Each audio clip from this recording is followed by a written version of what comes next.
الله عليه وسلم وإن خير الأمور عوازمها وشر الأمور محدثتها كل محدثة بدعة وكل بدعة ضلالة وكل ضلالة في النار أما بعد فأعوذ بالله من الشيطان الرجيم بسم الله الرحمن الرحيم قال الله تعالى في كتابه المجيد يا أيها الذين آمنوا إذا نودي للصلاة من يوم الجمعة فاسعوا إلى ذكر الله وذروا البيع ذلكم خير لكم إن كنتم تعلمون فإذا قضيت الصلاة فانتشروا في الأرض وابتغوا من فضل الله واذكروا الله كثيرا لعلكم تفلحون وإذا رأوا تجارة أو لهو انفضوا إليها وتركوك قائما قل ما عند الله خير من اللهو والتجارة والله خير الرازقين صدق الله العلي العظيم ونفعني وإياكم بآياته وذكر الله الحكيم إنه تعالى جواد كريم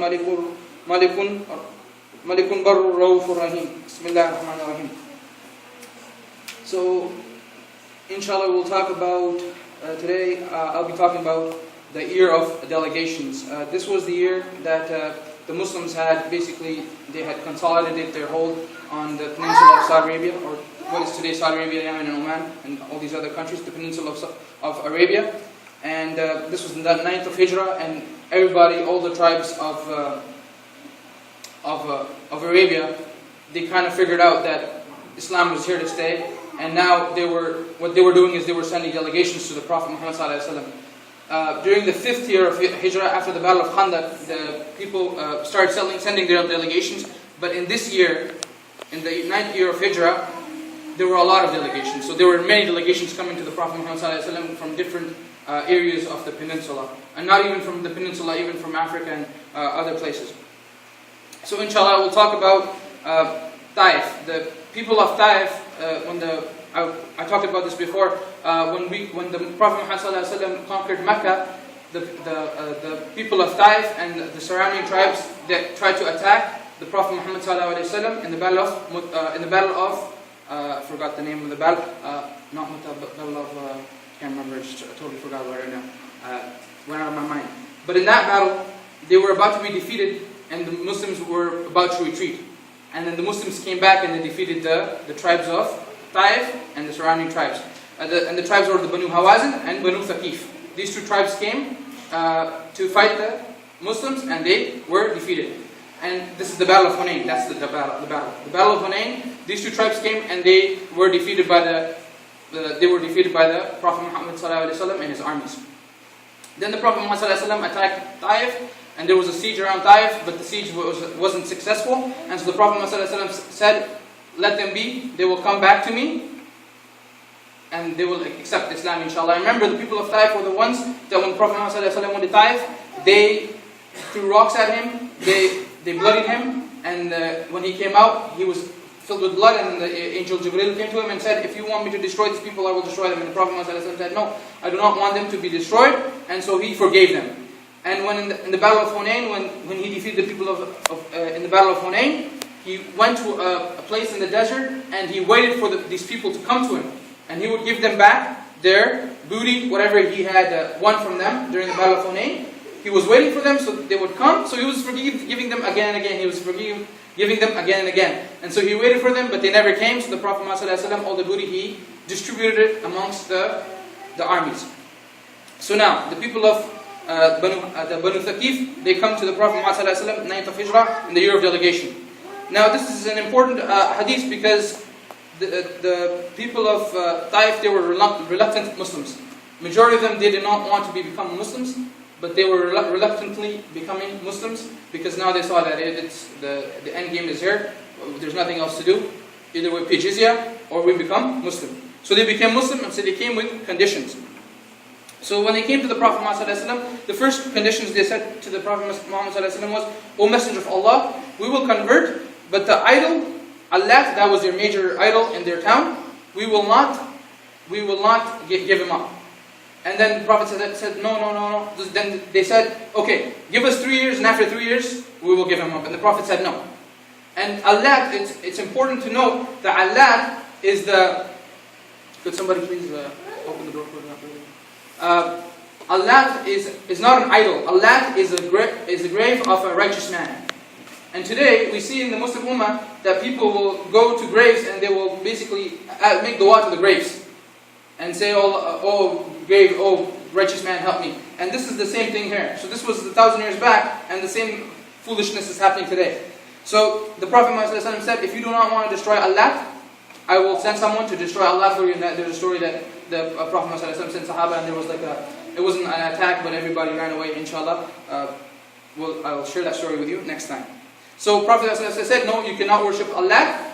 I will send someone to destroy it for you. You have to worship in Allah. La ilaha illallah Muhammadur Rasulullah. There's one God, worship Him, and Prophet Muhammad ﷺ is the messenger of Allah subhanahu wa ta'ala. So he said, no shirk, you worship one Allah. Then they said, we do not want to pray. And today Muslims, this is another good point. Today Muslims, they don't want to pray. And they did the same thing. We don't want to pray because when we pray ruku and we want to do ruku and sujood, we get hurt, our backs hurt, and we don't want to pray. The Prophet ﷺ said, a religion without prayers is not a religion. So this hadith, it is basically underscores that prayer is so important that Prophet Muhammad ﷺ said that a religion without prayer is not a religion at all. So you have to pray. Then they said, oh, Prophet Muhammad ﷺ, exempt us from wudu. We do not have to do wudu. And Prophet Muhammad ﷺ said, no, you have to do wudu. Wudu is an important part of prayer. If you don't do wudu, then you can't pray. So you have to pray. Then they said to the Prophet Muhammad ﷺ, we don't want to pray zakat, and we do not want to go to jihad. And so the Prophet Muhammad ﷺ said, okay, on this condition, he gave away, and he conceded, and he told them, yes, okay, I will. You don't have to pray, you don't have to give zakat, and you don't have to do jihad. And then when they left, the Prophet Muhammad ﷺ said to them, he said to his Sahaba, not to them, that right now they are reluctantly becoming Muslims, but when Islam enters their hearts, they will go to jihad and they will also pay zakah. So on jihad and zakah, Prophet Muhammad said, okay, but the most important things that Muslims do today, once we start praying, then the other things will come. They will come quickly to us. They will enter our hearts. So firstly, we have to pray and we have to believe in Allah subhanahu wa ta'ala. There's only one God, monotheistic beliefs, inshallah. So now, this is one story. This is an important story. The other story is of Musaylama ibn Kazzab. Musaylama Kazzab. Musaylama Kazzab was from the tribe of Abu Hanifa. He came to the Prophet Muhammad ﷺ and he was their leader, and he told the tribe of Abu Hanifa. Abu Hanifa were Christians. They were a tribe of Christians. And so Musaylama, he told his tribe when they were going to the Prophet Muhammad ﷺ, and before they met the Prophet Muhammad ﷺ, he told the tribe, I'm going to ask Muhammad ﷺ that he makes dua for me, that he gives me power, that after he dies, that I will be powerful. And when Muhammad ﷺ came to him and was about to meet him, Allah subhanahu wa ta'ala, he was told that, this is what he said. So Muhammad ﷺ told Musaylama, he had like I have paper in my hands right now, there's 3 pages here. He had a branch. The Prophet Muhammad ﷺ had a branch. And he went to Musaylama and he said, I will not even give you this branch, that you are not worth anything. Your worth is nothing. Because you want to become Muslim for the wrong reasons. And so Musaylama would later on he would start his own religion, and then he would be killed by the hands of Wahshi ibn Harbi. Wahshi, right? Wahshi? Yeah, Wahshi. Wahshi was the one who killed Hamza radiallahu anhu, the uncle, the Prophet Muhammad ﷺ's uncle. And this same man would be killed by the hands of that person.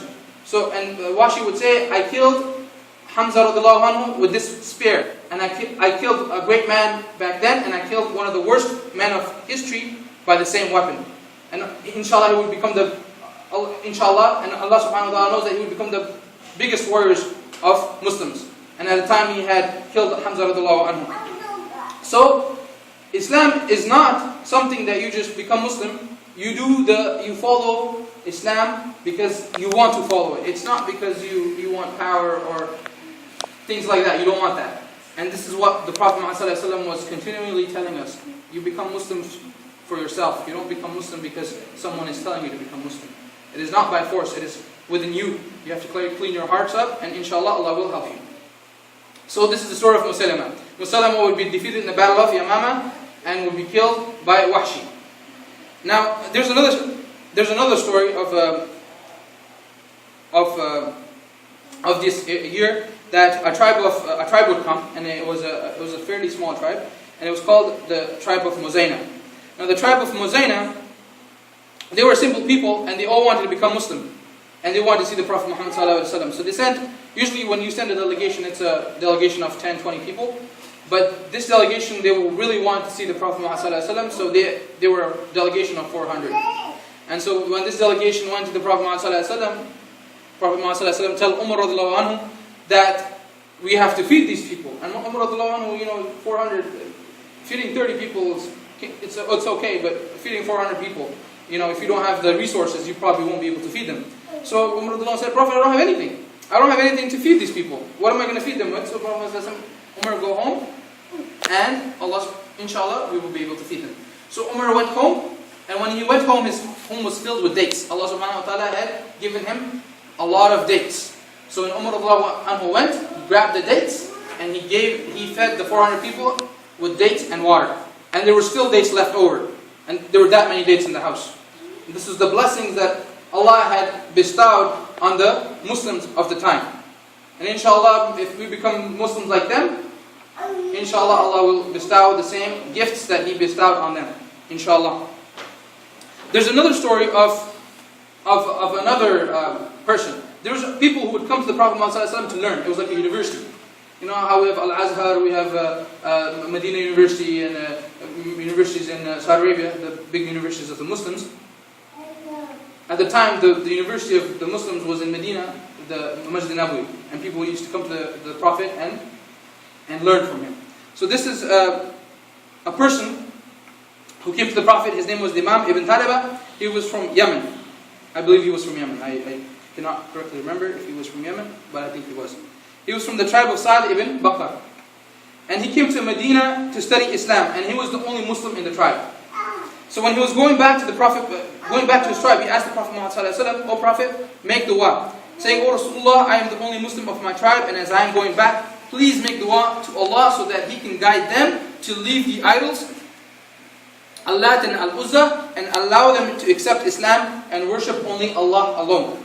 So when the Prophet Muhammad sallallahu alaihi wasallam made dua, it was accepted, and the Imam single-handedly brought his tribe to Islam.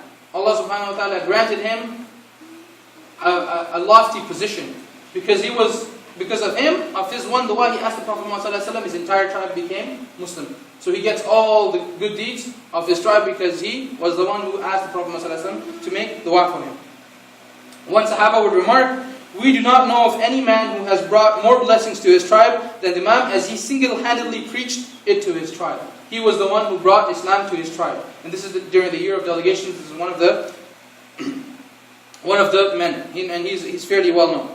Now, there was also kings that would send their children and their princes to see what was going on, and whether this man was truthful, was he lying, was he to the Prophet Muhammad sallallahu alaihi wasallam. One of them was Himyar. The king of Himyar sent I believe it was his son, Mu'adh ibn Jabal, to be the leader, and he sent Mu'adh ibn Jabal, and then wait, sorry, this is the wrong one, I'm confusing this. No, it's one of the princes, Wa'il ibn Hujr. Wa'il ibn Hujr, who was a Sahaba, his father was the king of Hadramaut in Yemen. So he came to the Prophet Muhammad sallallahu alaihi wasallam, and the Prophet was very happy, and they became Muslim. And Prophet Muhammad sallallahu alaihi wasallam hugged him, and he was very happy to see him. And because of people like these, a lot of people became Muslim. Now there's another story of Tamim al-Dari, who was a Christian from southern Palestine, and he was a member of the Bani al-Dar, a sub-tribe of the Banu Lakam tribe. Now Tamim al-Dari, the Prophet Muhammad sallallahu alaihi wasallam was very happy to see him, because Tamim al-Dari has a story about Dajjal. Inshallah, I will share that story with you. Fatima bint Qais reported, "I heard the proclaimer of the Messenger of Allah proclaiming for the prayer." Messenger of Allah was calling for prayer. "I went to the mosque and prayed with the Prophet. When he finished his prayer, he sat upon the pulpit smiling and said, 'Let every man remain in his seat.' He then asked, 'Do you know why I have called you together?' They replied, 'Allah and His Messenger know best.' The Prophet said, 'By Allah, I have not called you together for hope or for fear. I have gathered you together because Tamim al-Dari, who was a Christian, came and embraced Islam.' Then he narrated a story to me, which agreed with the account I have given to you about Dajjal. He informed me that he embarked upon a sea boat with 30 men of Lakam and Juzam. Then the sea waves played with them for a month and threw them onto an island when the sun was about to set. They sat in a small boat, side boat, and landed on the island. A beast with very coarse hair, like very hard hair, met them. They could not tell its front from its back due to its excessive hair. They asked, "Woe to thee, who art thou? Who are you?" It replied, "I am a spy. Go to this man in the monastery, as he is eager to receive the information you bring." So this is the monster telling the people, Tamim ad-Dari and his companions. Tamim ad-Dari said, "When it named a man for us, we fled away from it, lest it might be the devil. Then we hurriedly went on until we entered the monastery and found a big-bodied man whom we had never seen before. He was firmly tied up, his hands tied to his neck, the place between his knees and joints tied with iron chains. We asked, "Woe to thee? Who art thou? Who are you?" He replied, "You have the power to get my information. Inform me about yourselves." This is the man who was chained. Said, they replied, "We are the people from Arabia. We embarked upon a sea boat, but the sea waves played with us for a month and threw us onto this island. A beast of coarse hairs met us and said, 'I am a spy. Go to the man in the monastery.' So we approached you hurriedly. We came to you hurriedly because that monster told us, and we came to you. He asked, 'Tell me about the trees of Baysan, trees in Bahrain. Do they bear fruit?' 'Yes,' we replied. He said, 'Behold, soon they will not yield fruit.' He asked, 'Inform me of the lake of Tiberias.'" Lake of Tiberias today is a lake in Israel. There's two lakes in Israel: the Dead Sea and Lake Tiberias. It's near the borders of, I believe, Syria and Lebanon, and it's in what today is considered Israel. "Is there water in it?" We replied, "It is full of water." So we asked him about Lake Tiberias, and he said, "It is full of water."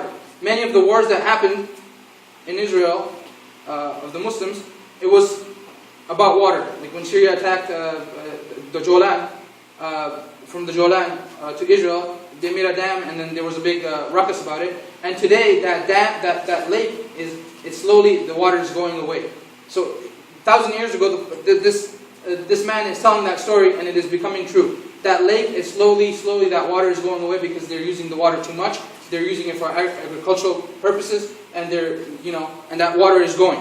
And there's another lake, the Dead Sea, and the same thing is happening with the Dead Sea. If you look at the pictures of the Dead Sea, the water is receding, and there's places in the lake where there was water before. Now you can walk from one side to the other without even getting wet, because that water has dried out, and there's puddles left of water. He informed us, soon its water will disappear. That's what he said. Soon its water will disappear, and that's what's currently happening. Both these lakes in that land, they're both slowly receding. Okay. He then asked me, "Inform me of the fountain of Zogara. Is there water in it? And do its inhabitants irrigate with the water of the fountain?" "Yes, it is full of water, and its inhabitants irrigate from its water." He asked, "Inform me of the prophet of the illiterates. What does he do?" We said, "He has just come out of Mecca and gone to Yathrib." He asked, "Have the Arabs fought with him?" "Yes," we replied. He asked, "How did he treat them?" We informed him that he had got the upper hand of those of the Arabs who opposed him, and they obeyed him. He said, "Behold, it is better for them if they obey him. As for myself, I am certainly the Antichrist. It is near that an order will be passed for me to come out. I shall come out and travel the world. I shall leave no village at which I shall not land within 40 nights, except Mecca and Tayyibah, which is Medina, which will be forbidden to me. Whenever I wish to enter one of the two, an angel with a sword in his hand will encounter me and prevent me therefrom. There will be angels on every side to guard it." The apostle of Allah struck his pulpit with a staff, said, "This is Tayyibah," meaning Medina. "Behold, did I not tell you?" "Yes," they replied. "Behold, he is in the Syrian Sea or Sea of Yemen." "No, rather he is from the eastern direction." He then pointed out with his hand towards the east. So, I want to share this story with you. This is one of the delegation's important story, because some of the things that are happening today, we can see that Prophet Muhammad ﷺ prophesied about them 1,000 years back. Now there's one more story that I want to, I think I'm not going to forget about it, so inshallah I'll sit down. The next khutbah, I'll share that with you.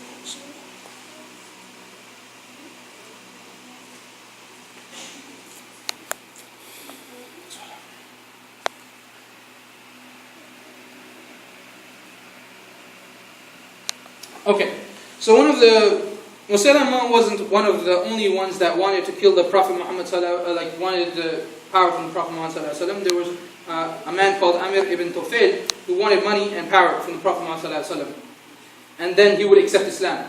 So Prophet Muhammad sallallahu alaihi wasallam would give him power, and then he would accept Islam. So when the Prophet refused, Amir ibn Tufail said, in that case, he came to the Prophet, said, "Give me this." Prophet Muhammad sallallahu alaihi wasallam said, "No." So in that case, he said, "In that case, we shall wage war against you with our men and horses, and you will see which of the two of us is stronger." And the Prophet ﷺ replied that Allah will stop you. Amr ibn Tufail got very angry and plotted with his group to assassinate the Prophet ﷺ. These two men were hired. They tried to kill the Prophet ﷺ, but they were not successful. And instead they were both killed. Allah subhanahu wa ta'ala killed them. This is an important story. It's same like Musaylama. Musaylama tried to get power. Allah subhanahu wa ta'ala stopped him, and he was defeated by Khalid bin Walid in the battle of Yamama during the reign of the Khalifa Abu Bakr radiallahu anhu.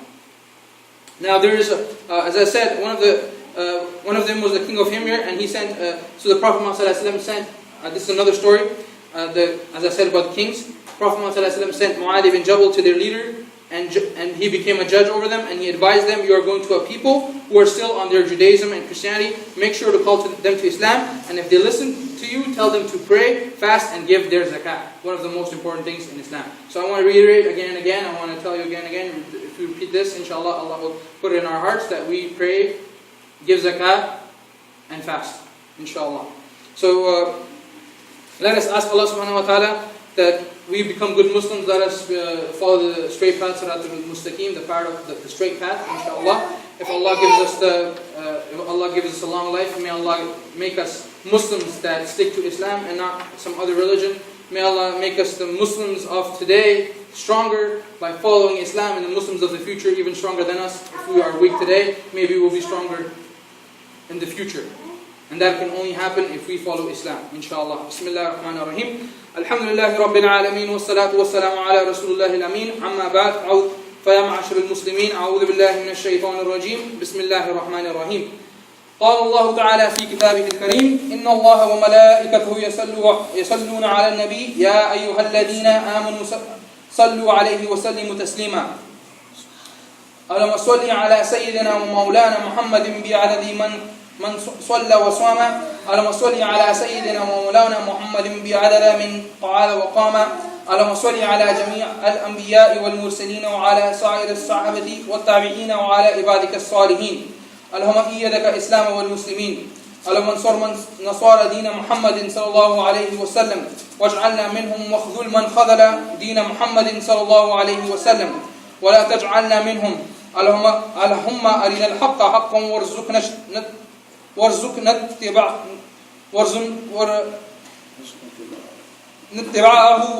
وارنا الباطل باطلا وارزقنا اجتنابه اللهم ثابتنا على الإسلام اللهم نور قلوبنا بنور الإيمان اللهم اغفر للمؤمنين والمؤمنات الأحياء منهم والأموات عباد الله رحمكم الله إن الله يأمر بالعدل والإحسان وإيتاء ذي القربى وينهى عن الفحشاء والمنكر والبغي يعظكم لعلكم تذكرون اذكروا الله يذكركم وادعوه يستجب لكم ولذكر الله تعالى على وعلى وعز وجل وتم وأهم والأكبر. أقيموا الصلاة.